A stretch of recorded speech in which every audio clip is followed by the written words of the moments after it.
దేశ భద్రతలో పౌరుల యొక్క రక్షణలో అమరులైన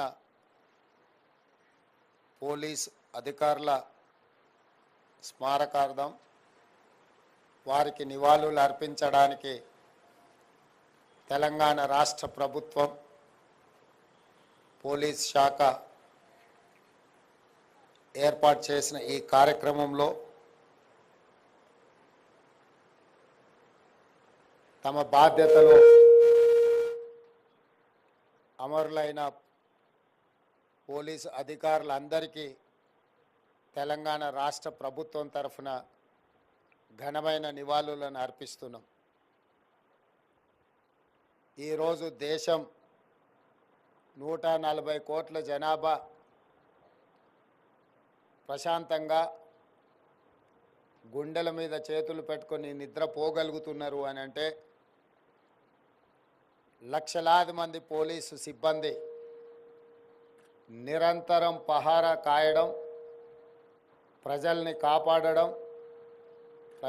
కాపాడడమే కాకుండా ప్రజలకు ఏ సమస్య వచ్చినా పోలీస్ శాఖ ఉన్నదన్న ఒక విశ్వాసాన్ని కల్పించడం ద్వారా ఒక ప్రశాంతమైన వాతావరణంలో ఈరోజు పరిపాలన జరుగుతున్నది. ఏ రాష్ట్రమైనా ఏ దేశమైనా అభివృద్ధి పదం వైపు నడవాలి అంటే పెట్టుబడులు రావాలి, ఉద్యోగ ఉపాధి అవకాశాలు కల్పించాలి అంటే శాంతి భద్రతలు అత్యంత కీలకం.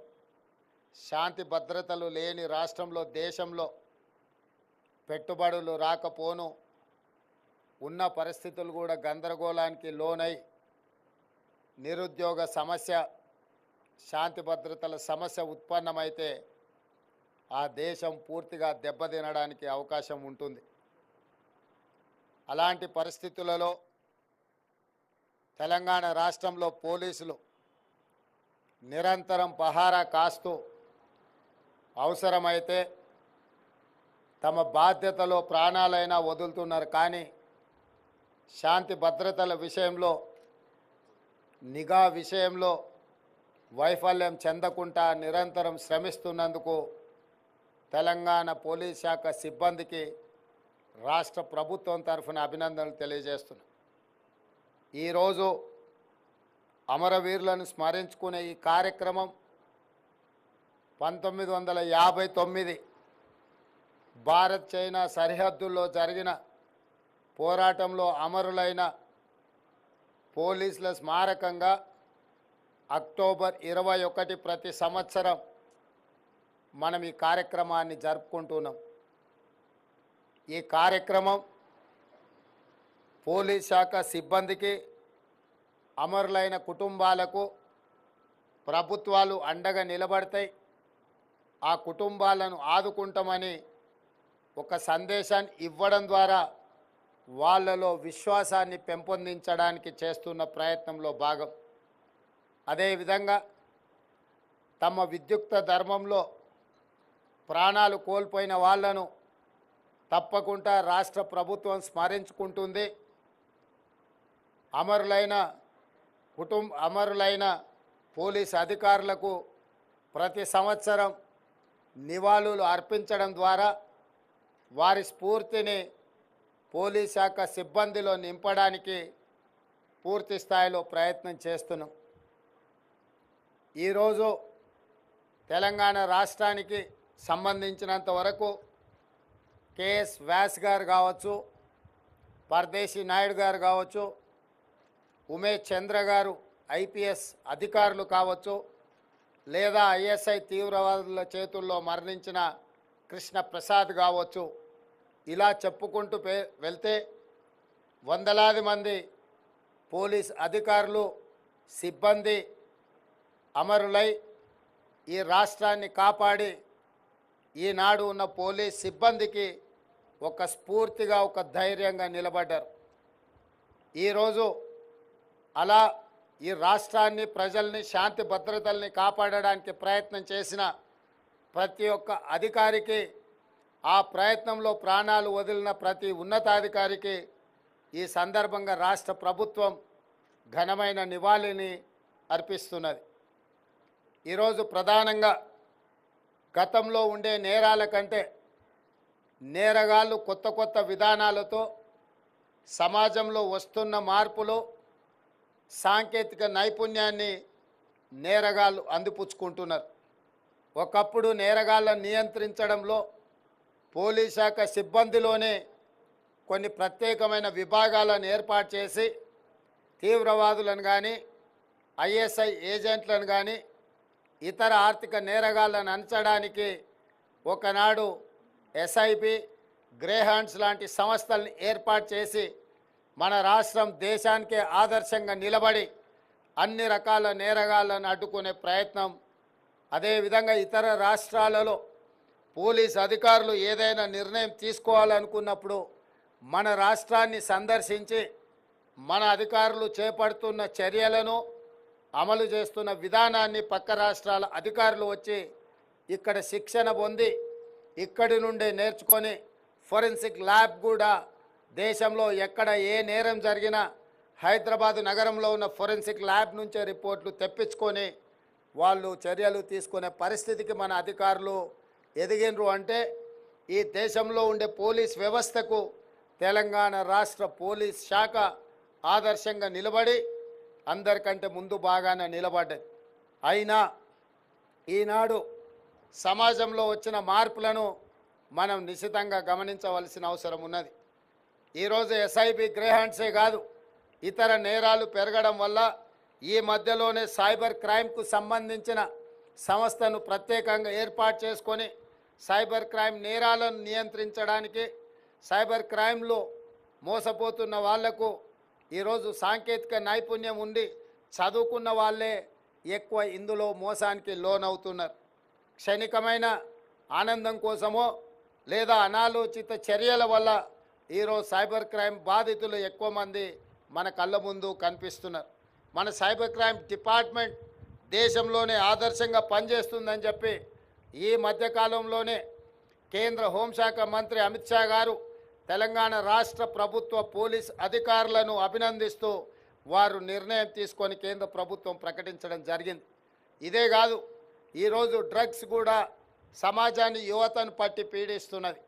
మనకు కళ్ళ ముందు పంజాబ్ లాంటి రాష్ట్రాలలో జరుగుతున్న ఈ డ్రగ్స్ మహమ్మారి యొక్క ప్రభావం, అక్కడి కుటుంబాలు, అక్కడి యువత డ్రగ్స్కు బానిసలు అవ్వడం వల్ల ఇంట్లో ఉండే మహిళలు కూలీకి వెళ్ళో ఇతర ఉద్యోగ ఉపాధి అవకాశాలు చూసుకొని వాళ్ళు సంపాదించిన దాంట్లో కొంత భాగం ఇంట్లో ఉండే యువకులకు, భర్తలకు ఈరోజు డ్రగ్స్ కొనిపెట్టే పరిస్థితి పంజాబ్లో దాపురించింది. ఒక విపత్కరమైన పరిస్థితి పంజాబ్ రాష్ట్రం ఎదుర్కొంటున్నది. మన రాష్ట్రంలో కూడా గత 10 సంవత్సరాల నుంచి గంజాయి కావచ్చు, కొకైన్ కావచ్చు, హెరాయిన్ కావచ్చు, రకరకాల డ్రగ్స్ మన రాష్ట్రంలో సరఫరా పెరిగిపోయింది, వినియోగం పెరిగిపోయింది. పర్టికులర్గా డ్రగ్స్ వినియోగం మన దగ్గర ఉండొచ్చు, కానీ రవాణా, ఉత్పత్తి మన రాష్ట్రంలో చాలా తక్కువ. ఇతర దేశాల నుంచి పక్క రాష్ట్రాలకు వచ్చి, పక్క రాష్ట్రాల నుంచి తెలంగాణ ప్రాంతానికి, ముఖ్యంగా హైదరాబాదు నగరానికి తీసుకొచ్చి ఇక్కడ ఉన్న యువతను పెడదోవ పట్టించి ఈ మహమ్మారికి బానిసలు చేస్తున్నారు. వీటన్నిటిని నియంత్రించడంలో టీజీ న్యాబ్ను మనం ఏర్పాటు చేసుకోవడం జరిగింది. తెలంగాణ యాంటీ నార్కటిక్స్ బ్యూరోని ప్రారంభించి ఒక డీజీపీ స్థాయి అధికారినేసి పూర్తి స్థాయిలో డ్రగ్స్ను నియంత్రించడానికి తెలంగాణ రాష్ట్ర ప్రభుత్వము ప్రయత్నం చేస్తున్నది. ఈ 2 నూతనంగా ఏర్పాటు చేసిన శాఖలకు అవసరమైన అన్ని రకాల వసతులను, సాంకేతిక నైపుణ్యాన్ని అందించడానికి రాష్ట్ర ప్రభుత్వం ముందు బాగానే నిలబడి దేశానికే ఆదర్శంగా నిలబడాలన్న ఆలోచన సైబర్ క్రైమ్ నియంత్రించడంలో, అదేవిధంగా డ్రగ్స్ మహమ్మారిని పారద్రోలడంలో ఈరోజు మన ప్రభుత్వము, అదేవిధంగా పోలీస్ శాఖ సిబ్బంది తీవ్రమైన కృషి చేస్తున్నారు. మనస్ఫూర్తిగా వాళ్ళని నేను అభినందిస్తున్నా. అదేవిధంగా ఈరోజు హైదరాబాదు నగరంలో ట్రాఫిక్కు సంబంధించి కూడా చాలా సమస్యలు ఉత్పన్నమవుతున్నాయి. ఈ ట్రాఫిక్ సమస్యల్ని పరిష్కరించడానికి ఫిజికల్ పోలీసింగ్తో పాటు సాంకేతిక నైపుణ్యాన్ని కూడా అందిపుచ్చుకోవాలని డీజీపీ గారికి అదేవిధంగా హైదరాబాద్ కమిషనర్ గారికి ఆదేశాలు ఇవ్వడం జరిగింది. ఆర్టిఫిషియల్ ఇంటెలిజెన్స్ను ఉపయోగించి ట్రాఫిక్ నియంత్రణతో పాటు ట్రాఫిక్ ఉల్లంఘించే వాళ్లను ఈరోజు శిక్షించాల్సిన అవసరం ఉన్నది. అదేవిధంగా కొంతమంది భావోద్వేగమో లేదా ఉన్మాదంతో మందిరాల మీద మసీదుల మీద దాడులు చేయడం ద్వారా ప్రజల మధ్యలో వైషమ్యాలను రెచ్చగొట్టాలని చూస్తున్నారు. కానీ తెలంగాణ సమాజం తెలివైన సమాజం ఇలాంటి రెచ్చగొట్టే చర్యలను ప్రోత్సహించకుండా వాటిని నియంత్రించడానికి సంపూర్ణమైన సహకారం తెలంగాణ రాష్ట్ర ప్రభుత్వానికి అందించడం జరుగుతుంది. ఈ మధ్యకాలంలోనే ముత్యాలమ్మ గుడిలో జరిగిన సంఘటన కావచ్చు, ఇతర సంఘటనలు ఆందోళనకరంగా ఉన్నాయి.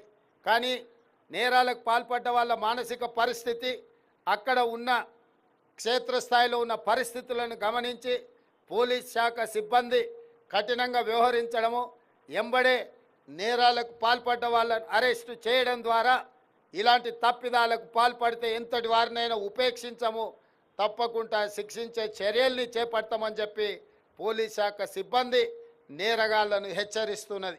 ఈరోజు ఈ వేదిక మీద నుంచి తెలంగాణ సమాజానికి నేను విజ్ఞప్తి చేస్తున్నా. కొంతమంది వ్యక్తులు లేదా వాళ్ళ ఆలోచన సమాజానికి కీడు కలిగించే విధంగానో చెడు చేపట్టే విధంగానో ఉన్నప్పుడు సంవయనంతో మనం వ్యవహరించాలి. ప్రభుత్వం చేపడుతున్న కఠినమైన చర్యలకు సహకరించాలి. ఒకరు తప్పు చేసిండ్రని వాళ్ళని మేమే శిక్షిస్తాం, శాంతి భద్రతలు మా చేతిలోకి తీసుకుంటామని ఎవరైనా ప్రయత్నం చేస్తే ఆ నేరానికి పాల్పడ్డ వాళ్లకు ఈ శాంతి భద్రతలను తమ చేతిలోకి తీసుకోవాలని ఆలోచన చేస్తున్న వాళ్లకు, ఆ చర్యలకు ఉపక్రమిస్తున్న వాళ్లకు పెద్ద తేడా లేకుండా పోతుంది. కాబట్టి ఏ విషయమైనా పోలీస్ శాఖ సిబ్బంది నేరాలకు పాల్పడే వాళ్ళని శిక్షించడానికి సిద్ధంగా ఉన్నది. ఎవరికి ఎలాంటి అనుమానాలు అక్కర్లేదు. ఏదైనా ఫిర్యాదులుంటే పోలీస్ శాఖ సిబ్బంది దృష్టికి తీసుకొస్తే కఠినమైన చర్యలు తీసుకోవడానికి తెలంగాణ రాష్ట్ర ప్రభుత్వం సిద్ధంగా ఉన్నది. అదేవిధంగా వివిధ మతాలకు సంబంధించిన పండుగలు, మొహరం కావచ్చు, బక్రీద్ కావచ్చు, క్రిస్మస్ కావచ్చు, గణేష్ నిమజ్జనం కావచ్చు, శ్రీరామనవమి కావచ్చు, హనుమాన్ జయంతి కావచ్చు, లేదా దసరా, బతుకమ్మ, బోనాల పండుగలు కావచ్చు, ఏ పండుగలైనా పోలీసులు సంపూర్ణమైన సహకారాన్ని అందించి శాంతి భద్రతలను కాపాడినప్పుడే మనందరం ఆ పండుగలని గొప్పగా జరుపుకోవడానికి అవకాశం ఉంటుంది. కాబట్టి ఇలాంటి పండుగల నిర్వహణలో నిరంతరం పోలీసులు మౌలిక వసతులు ఉన్నా లేకపోయినా వాళ్ళు చాలా త్యాగం చేసి శాంతి భద్రతలను కాపాడుతున్నారు. జిల్లాల నుంచి వచ్చిన పోలీస్ సిబ్బంది కూడా ఇక్కడ వసతులు ఉన్నా లేకపోయినా రోజుల కొద్దీ ఇక్కడ వాళ్ళు ఉద్యోగ బాధ్యతలో విధి నిర్వహణలో వాళ్ళు పనిచేస్తూ శాంతి భద్రతల్ని హైదరాబాదు నగరంలో కాపాడుతున్నారు. ఈరోజు నేను ఒక్క మాట చెప్పదలుచుకున్నా. జీతం కోసం పోలీసులు ఉద్యోగాలు చేయడం లేదు. ఇదొక గొప్ప బాధ్యత, గౌరవం, ఒక భావోద్వేగంతో కూడుకున్న బాధ్యతగా ఈరోజు పోలీస్ సిబ్బంది భావిస్తున్నారు. కాబట్టే ఈరోజు పోలీస్ శాఖలో ఈ సిబ్బంది అంతా పనిచేస్తున్నారు. జీత భత్యాలే అయితే వాళ్ళు చదువుకున్న చదువులకు మేము ఇచ్చిన రిక్రూట్మెంట్లో దాదాపుగా 13,000 పైచిలకు కానిస్టేబుల్ రిక్రూట్మెంట్, 500 పైగా ఎస్ఐల రిక్రూట్మెంట్, వీటన్నిటిని చూసినప్పుడు ఐఐటి లేకపోతే ఎంటెక్ ఇట్లాంటి IIIT ఇట్లాంటి మంచి చదువులు చదువుకున్న వాళ్ళు కూడా పోలీస్ కానిస్టేబుల్స్గా చేరిరు. అంటే వాళ్ళ చదువుకు పోలీస్ శాఖలో వస్తున్న జీత భత్యాల కంటే మెరుగైన జీవితం, మెరుగైన జీతం రావడానికి అవకాశం ఉన్నా వాళ్ళు పోలీస్ శాఖలో చేరినరు అని అంటే వాళ్ళు ఈ దేశానికి, రాష్ట్రానికి సేవ చెయ్యాలి, తద్వారా ప్రజలకు మేలు జరగాలి అన్న ఆలోచన, ఒక గొప్ప లక్ష్యం కోసం ఈరోజు వాళ్ళ సమయం కుటుంబానికి ఇవ్వకుండా దేశ రక్షణలో, రాష్ట్ర ప్రజల యొక్క శాంతి భద్రతలను కాపాడంలో పోలీసులు చేస్తున్న త్యాగాన్ని సమాజం గుర్తించవలసిన అవసరం ఉన్నది. వాళ్ళని గౌరవించాల్సిన బాధ్యత మన అందరి మీద ఉన్నది. ఇదే కాదు, అప్పుడప్పుడు ఫ్రెండ్లీ పోలీసింగ్ గురించి మనం చర్చించుకుంటుంటాం. ఫ్రెండ్లీ పోలీసింగ్ అంటే క్రిమినల్స్తో ఫ్రెండ్లీగా ఉండమని కాదు. నేను స్పష్టంగా ఈ వేదిక మీద నుంచి పోలీస్ అధికారులతో పాటు పోలీస్ సిబ్బందికి నా సూచన ఒక్కటే, క్రిమినల్స్తో ఫ్రెండ్లీగా ఉండాల్సిన అవసరం లేదు. క్రిమినల్స్తోని కఠినంగా ఉండండి. బాధితులు ఎవరైనా వస్తే వాళ్ళని కూర్చోబెట్టి మాట్లాడి వాళ్ళ బాధ తెలుసుకొని ఫిర్యాదు తీసుకొని వాళ్ళ పట్ల ఫ్రెండ్లీగా ఉండండి. ఫ్రెండ్లీ పోలీసింగ్ అంటే బాధితులతోని ఫ్రెండ్లీగా ఉండడమే తప్ప క్రిమినల్స్తోని ఫ్రెండ్షిప్ చేయడం కాదు. ఇలాంటి చర్యలు ఎవరు కూడా పాల్గొనకూడదు. అందుకే ఈరోజు పోలీస్ సిబ్బంది మీద సంపూర్ణమైన విశ్వాసం ప్రజలకు ఉన్నది అని అంటే శాంతి భద్రతలను కాపాడుతున్నందుకే ఈరోజు రాష్ట్ర ప్రభుత్వం పోలీస్ శాఖ సిబ్బందిని గౌరవించాలి, వాళ్ళ మౌలిక వసతులు పెంచాలి, పోలీసులు కూడా ఆత్మగౌరవంతో తలెత్తుకోవాలన్న ఆలోచనతోటి వాళ్ళ పూర్తి సమయం ప్రజా జీవితంలోనే ప్రజలకు సేవ చేయడంలోనే గడిచిపోతున్నప్పుడు వాళ్ళ పిల్లల యొక్క భవిష్యత్తు చదువుల గురించి ఈరోజు వాళ్ళు పూర్తి స్థాయిలో సమయాన్ని కేటాయించలేకపోతున్నారు. అందుకే తెలంగాణ రాష్ట్ర ప్రభుత్వం యంగ్ ఇండియా పోలీస్ అకాడమీని, ఎట్లయితే పోలీస్ స్కూల్స్ కోసం రెసిడెన్షియల్ స్కూల్ని ఈరోజు మనం ప్రారంభించుకోబోతున్నాం.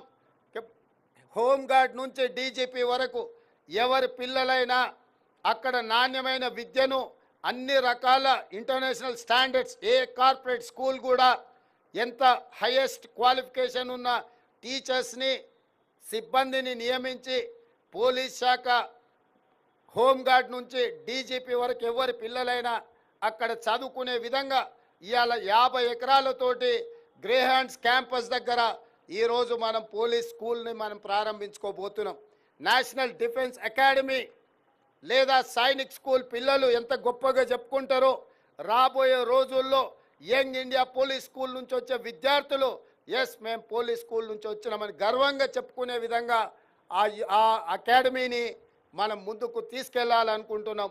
అందులో ఎడ్యుకేషన్తో పాటు స్పోర్ట్స్ విషయంలో, గేమ్స్ విషయంలో కూడా ప్రత్యేకమైన విధానాన్ని తీసుకొని అన్ని రకాలుగా ఎలాంటి లోటు లేకుండా ఇంటర్నేషనల్ స్టాండర్డ్స్లో పోలీస్ పిల్లలకు చదువులు చెప్పించాలన్న ఆలోచన రాష్ట్ర ప్రభుత్వం తీసుకున్నది. దానికి ఈరోజే మనం పునాది రాయి వేసుకుంటున్నాం.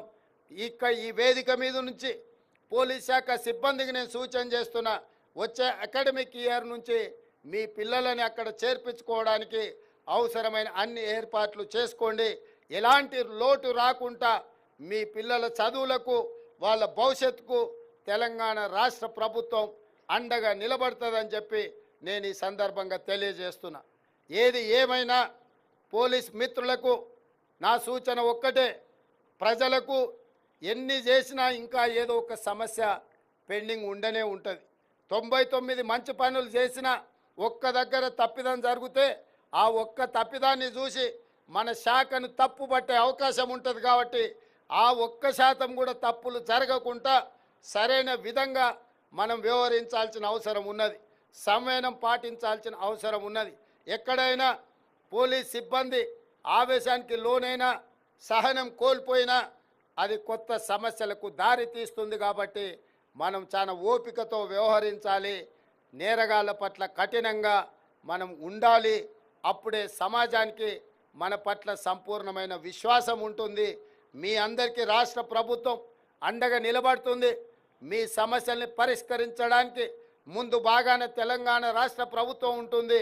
మీ సమస్యలు ఏమున్నా నా దృష్టికి తీసుకురండి, వాటన్నిటిని పరిష్కరించే బాధ్యత నేను తీసుకుంటాను అని మీ అందరికీ తెలియజేస్తున్నా. అదేవిధంగా విధి నిర్వహణలో అమరులైన కుటుంబాలకు కానీ, అంగవైకల్యం చెందిన వాళ్ళ కుటుంబాలకు కానీ, లేదా ఏదైనా ప్రమాదం జరిగిన వాళ్ళకు కూడా ఈరోజు నగదును పెంచాలన్న ఆలోచన రాష్ట్ర ప్రభుత్వం చేసింది. అందుకే వీరమరణం పొందిన పోలీస్ కుటుంబాలకు, కానిస్టేబుల్, హెడ్ కానిస్టేబుల్, ఏఎస్ఐ కుటుంబాలకు ఇకపై ₹1 కోటి నష్టపరిహారాన్ని ఇవ్వడానికి ఇవాళ తెలంగాణ రాష్ట్ర ప్రభుత్వం నిర్ణయం తీసుకున్నది. కానిస్టేబుల్, హెడ్ కానిస్టేబుల్, ఏఎస్ఐ ఎవరైనా విధి నిర్వహణలో మరణిస్తే ఆ కుటుంబాలకు ₹1 కోటి నష్టపరిహారం ఇవ్వాలని ఈరోజు తెలంగాణ రాష్ట్ర ప్రభుత్వం నిర్ణయం తీసుకున్నది. అదేవిధంగా సబ్ ఇన్స్పెక్టర్, సర్కిల్ ఇన్స్పెక్టర్, ఎవరైనా విధి నిర్వహణలో మరణిస్తే వాళ్ళకి 1,25,00,000 రూపాయల నష్ట పరిహారాన్ని ఇవ్వాలని ఇవాళ రాష్ట్ర ప్రభుత్వం నిర్ణయం తీసుకున్నది. అదేవిధంగా డిఎస్పి అడిషనల్ ఎస్పీ కుటుంబాలకు 1,50,00,000 రూపాయల నష్ట పరిహారాన్ని ఇవ్వాలి అని ఇవాళ రాష్ట్ర ప్రభుత్వం నిర్ణయం తీసుకున్నది.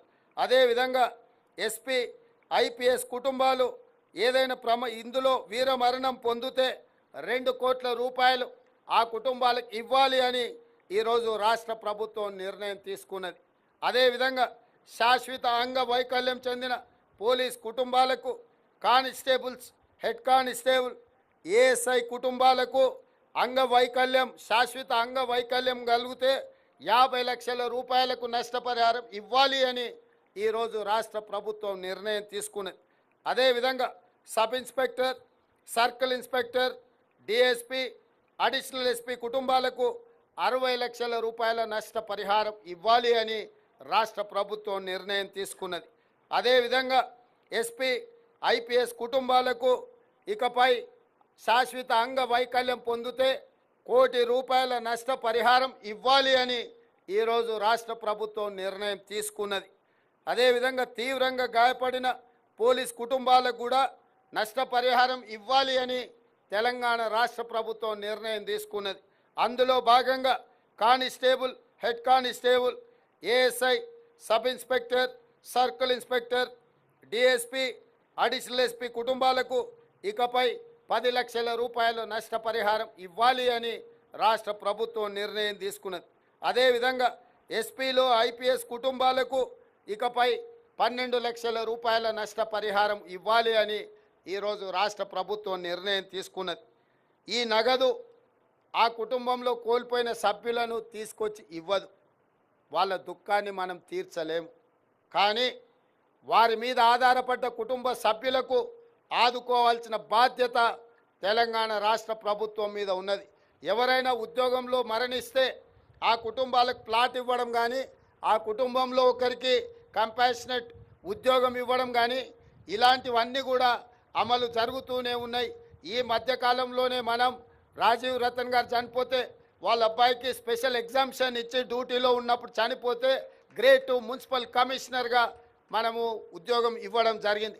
అదేవిధంగా మురళి కమాండెంట్ చనిపోతే సర్వీస్లో ఉండి వాళ్ళ అబ్బాయిని కూడా స్పెషల్ ఎగ్జామ్షన్ ఇచ్చి డిప్యూటీ ఎంఆర్ఓ పోస్టు ఈరోజు కంపాషనేట్ కింద మనం నిర్ణయం తీసుకొని ఉద్యోగాన్ని ఇవ్వడం జరిగింది. అంటే పోలీస్ పట్ల, పోలీస్ శాఖ సిబ్బంది పట్ల నాకు ప్రత్యేకమైన అభిమానం ఉన్నది. నేను ఈ వేదిక మీద నుంచి పోలీస్ శాఖ సిబ్బందికి ఒకే మాట నేను చెప్పదలుచుకున్నా. మనం ఆత్మగౌరవంతో బ్రతుకుదాం. ఎవరో మన గురించి చులకన మాట్లాడే అవకాశం మనం ఇవ్వద్దు. ఈరోజు సమాజంలో అందరికీ రక్షణ కల్పించేది మనము. మన గురించి ఎవరైనా గొప్పగా మాట్లాడుకోవాలి కానీ చీత్కరించినట్టుగో లేదా మన గురించి ఏదో ఒక రకంగా మాట్లాడుకోవడానికి మనం అవకాశం ఇవ్వద్దు. ఈ ప్రభుత్వం మీకు అండగా నిలబడుతుంది. నేను ఉన్నతాధికారులకు కూడా సూచన చేస్తున్నా, వాళ్ళు ఎక్కడికి వెళ్ళినా ఉండడానికి మౌలికమైన వసతులతో పాటు తినడానికి, ఉండడానికి అన్ని రకాల చర్యలు చేపట్టండి. రోజుల కొద్ది విధి నిర్వహణలో ఉన్నప్పుడు భోజన ఖర్చులు కావచ్చు, ఉండడానికి కావచ్చు, రకరకాల ఇబ్బందులు పోలీస్ సిబ్బందికి వస్తున్నాయి. కాబట్టి వీటన్నిటిని ప్రభుత్వమే మానవీయ కోణంతో పరిష్కరించాల్సిన అవసరం ఉన్నది. ఎవరు ఆత్మగౌరవాన్ని తగ్గించుకోవాలనో, ఆత్మగౌరవం దెబ్బతిన విధంగా వ్యవహరించాలని ఎవరు కోరుకోరు. కానీ రోజుల కొద్ది విధి నిర్వహణలో ఒక దగ్గర డ్యూటీలు వేసినప్పుడు కుటుంబానికి దూరంగా ఉండి ఆర్థిక సమస్యలను ఎదుర్కొన్నప్పుడు విధి లేని పరిస్థితిలో ఎవరైనా ఎక్కడైనా చేయి దాచే పరిస్థితి వస్తుండొచ్చు. దానికి చేయి సాచకుండా ఉండాలి అంటే ప్రభుత్వమే ఉదారంగా వ్యవహరించాలి. ప్రభుత్వమే అన్ని రకాలుగా వాళ్ళని ఆదుకునే విధంగా చర్యలు తీసుకోవాలి. మనం ఆ చర్యలు తీసుకున్నా ఎవరైనా ఎక్కడైనా ఏదైనా చిన్నదో పెద్దదో తప్పిదం చేస్తే అప్పుడు మనకు చర్యలు తీసుకోవడానికి అవకాశం ఉంటుంది. కాబట్టి డీజీపీ గారికి నేను ప్రత్యేకంగా సూచన చేస్తున్నా, ఎక్కడైనా విధి నిర్వహణలో పోలీసులకు ఎలాంటి లోటు లేకుండా మీరు చర్యలు తీసుకోండి.